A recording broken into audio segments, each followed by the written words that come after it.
Okay, we're here at the Cat Last with Eric Lawler.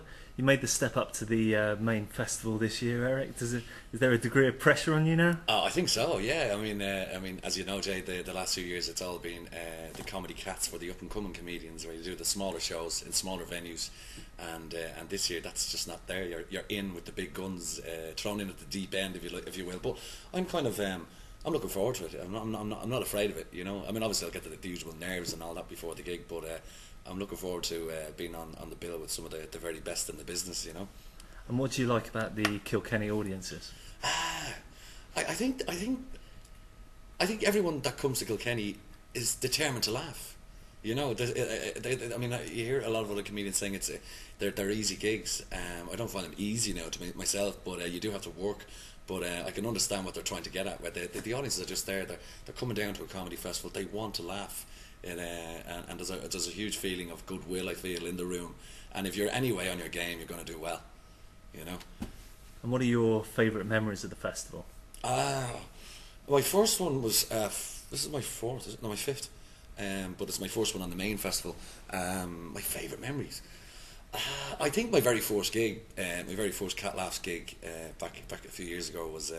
I don't think I've ever been as nervous before a gig as I was that, because I felt that I had achieved something, that I was invited to this festival, which is, it's almost like an institution in Ireland, and to be asked to be part of it is it's a real pat on the back, and like, it's like a realization that you must be doing something right.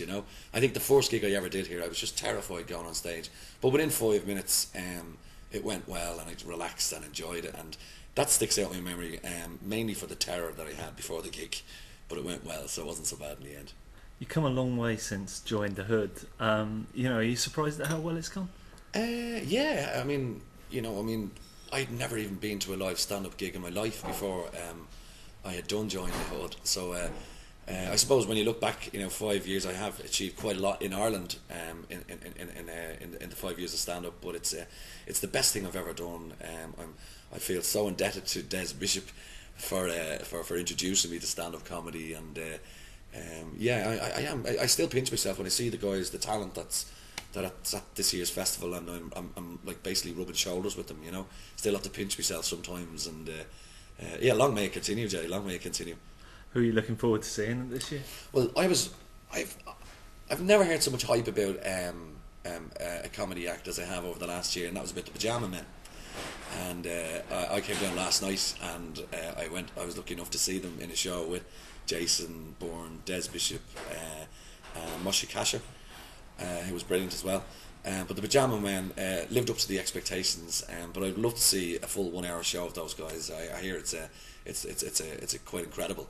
And we got a little taste of it last night, 20 minutes or so, but it was enough for me to want to go and see them again, definitely.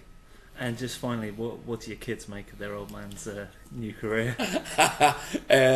They're thrilled. I mean, especially around Kilkenny, because Kilkenny they see as almost like my divine right. Because I'm a comedian, they think automatically I do Kilkenny every year. I have to tell them that it's not that easy. You have to get selected.